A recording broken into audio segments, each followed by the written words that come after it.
স্বাগত বিশ্বযোগের সাথে আছি জ্যোতি সরওয়ার। শুনছিলেন শিরোনাম, এবারে বিস্তারিত। ইসরায়েলের পার্লামেন্ট অধিকৃত পশ্চিম তীরে ইসরায়েলি সার্বভৌমত্ব আরোপের একটি বিলের প্রাথমিক অনুমোদন দিয়েছে, যা ফিলিস্তিনি ভূখণ্ডের অধিগ্রহণের সমতুল্য, যা আন্তর্জাতিক আইনের স্পষ্ট লঙ্ঘন।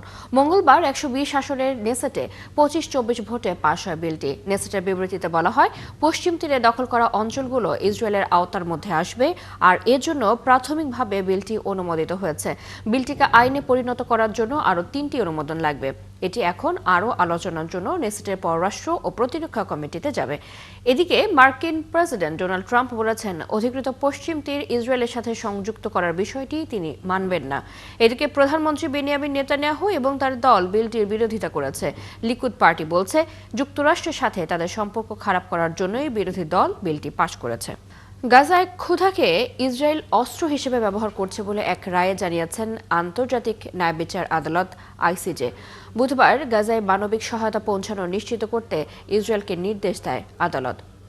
আইসিজে জানায়, গাজার জনসংখ্যাকে যে সহায়তা দেওয়া হয়েছে তা অপর্যাপ্ত, তাই ইসরায়েলকে মানবিক ত্রাণ কার্যক্রমের সহায়তা নিশ্চিত করতে হবে এবং এগুলোর বাধা দিতে পারবে না।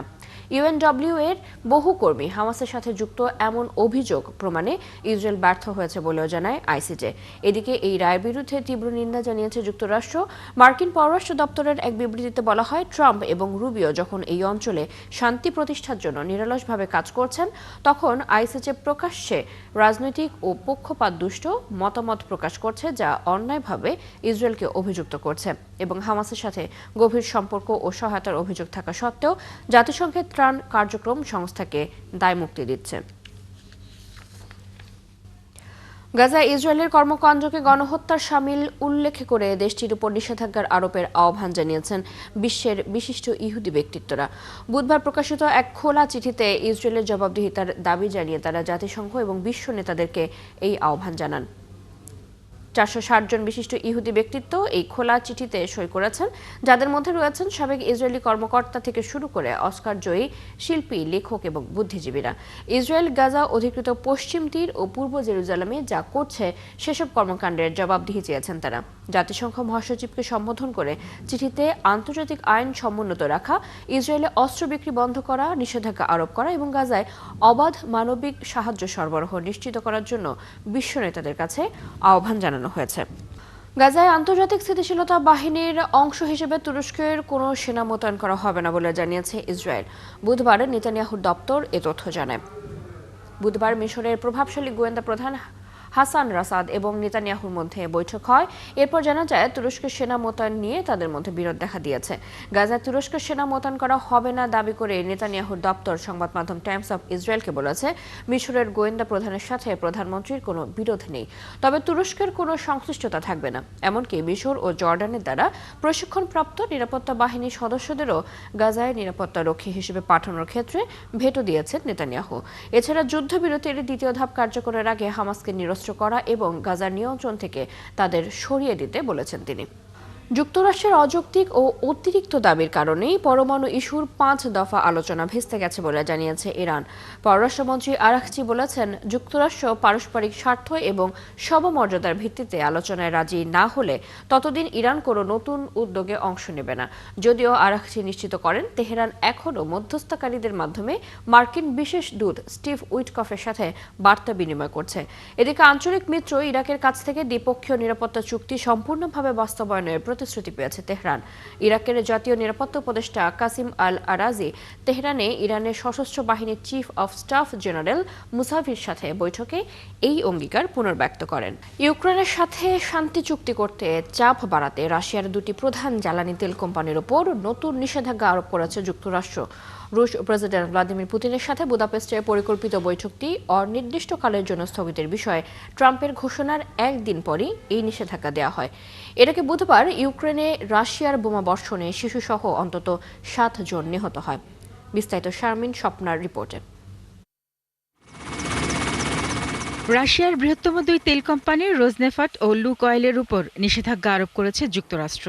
ইউক্রেন যুদ্ধ অবসানে শান্তি আলোচনায় যোগ দিতে অস্বীকৃতি জানানোয় এই নিষেধাজ্ঞা দেওয়া হয়। রাশিয়ান এই দুটি তেল কোম্পানি প্রতিদিন প্রায় 3.1 মিলিয়ন ব্যারেল তেল রপ্তানি করে। যুক্তরাজ্য সরকারের হিসাব অনুযায়ী রসনেফট একাই রাশিয়ার মোট তেল উৎপাদনের প্রায় অর্ধেকের দায়িত্বে, যা বৈশ্বিক উৎপাদনের 6%। যুক্তরাষ্ট্রের ট্রেজারি ডিপার্টমেন্ট জানিয়েছে, মস্কোর যুদ্ধে অর্থায়নের ক্ষমতা ক্ষতিগ্রস্ত করার জন্যই এই নিষেধাজ্ঞা আরোপ করা হয়েছে। আর এই পদক্ষেপ হোয়াইট হাউসের নীতিতে বড় পরিবর্তনের ইঙ্গিত দিচ্ছে, কারণ সম্প্রতি তারা রাশিয়াকে চাপ দেওয়ার পাশাপাশি শান্তি প্রতিষ্ঠার লক্ষ্যে সমঝোতামূলক দৃষ্টিভঙ্গির নীতি গ্রহণ করেছিল। মার্কিন পররাষ্ট্রমন্ত্রী মার্কো রুবিও জানান, ট্রাম্প বুদাপেস্টে পুতিনের সাথে বৈঠক বাতিল করার পরও মার্কিন যুক্তরাষ্ট্র রাশিয়ার সাথে দেখা করতে চায়। আমরা এখনো রাশিয়ানদের সাথে দেখা করতে চাই। শান্তি অর্জনের সুযোগ থাকলে আমরা সর্বদা আলোচনায় আগ্রহী থাকব। এর আগে গত সপ্তাহেও মস্কোকে নিশানা করে পদক্ষেপ নেওয়া থেকে বিরত থাকার মনোভাব দেখান ট্রাম্প। এরপর রাশিয়া ইউক্রেনের সাথে যুদ্ধ বন্ধে গড়িমসি করলে দেশটির উপর নিষেধাজ্ঞা দেওয়া হয়। রাশিয়া প্রচুর তেল উৎপাদন করে, আর তাই তেলের উপর নিষেধাজ্ঞা মানে বিশাল নিষেধাজ্ঞা।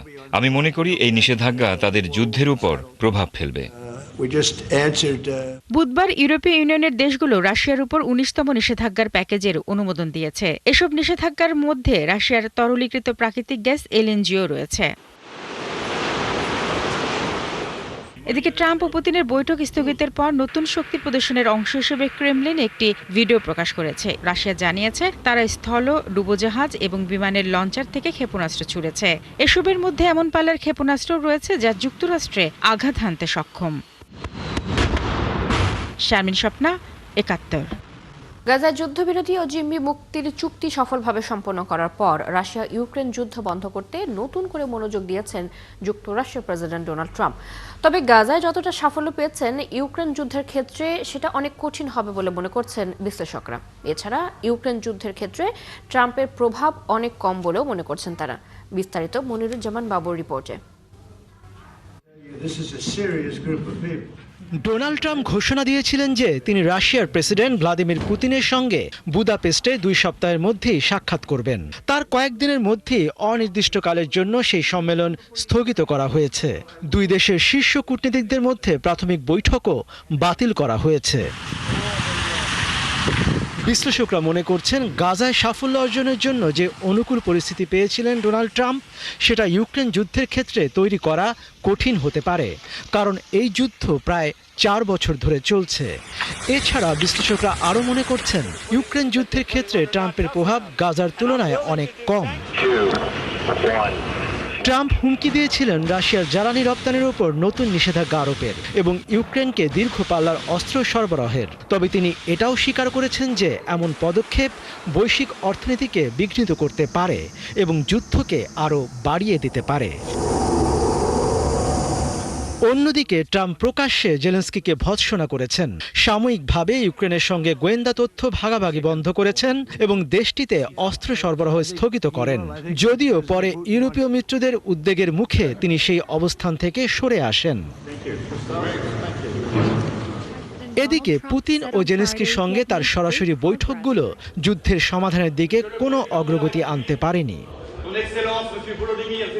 গত সপ্তাহে হোয়াইট হাউস জানায়, ইউক্রেনকে তারা টমাহক ক্রুজ ক্ষেপণাস্ত্র ও প্যাট্রিয়ট অ্যান্টি এয়ার ব্যাটারি পাঠানোর কথা বিবেচনা করছেন। এরপরই পুতিন ট্রাম্পকে ফোন করেন এবং 2 নেতা বুদাপেস্টে সম্ভাব্য সম্মেলনের কথা জানান। তবে পরদিনই ট্রাম্প হোয়াইট হাউসে জেলেনস্কিকে স্বাগত জানান, কিন্তু উত্তেজনাপূর্ণ সেই বৈঠক কোনো ফলাফল ছাড়াই শেষ হয়। এছাড়া ব্যক্তিগতভাবে জেলেনস্কিকে পুরো দনবাস রাশিয়ার কাছে ছেড়ে দিতে চাপ দেন ট্রাম্প। শেষ পর্যন্ত ট্রাম্প বর্তমান যুদ্ধরেখা ধরে যুদ্ধবিরতির আহ্বান জানিয়েছেন, যা রাশিয়া গ্রহণ করতে অস্বীকৃতি জানায়। গেল বছর নির্বাচনী প্রচারণায় ট্রাম্প প্রতিশ্রুতি দিয়েছিলেন যে তিনি কয়েক ঘন্টার মধ্যে ইউক্রেন যুদ্ধ শেষ করতে পারবেন। তবে সেই যুদ্ধ শেষ করা তার প্রত্যাশার চেয়েও কঠিন প্রমাণিত হচ্ছে। মনিরুজ্জামান বাবু, ৭১। এই ছিল আজকের আয়োজনে। বিশ্বের নতুন কিছু খবর নিয়ে আগামীকাল সকাল 9:30টায় আবারও হাজির হবে বিশ্বযোগ। চোখ রাখুন ৭১-এর ফেসবুক পেজে, সাবস্ক্রাইব করুন ৭১-এর ইউটিউব চ্যানেল। ৭১-এর সাথে থাকুন।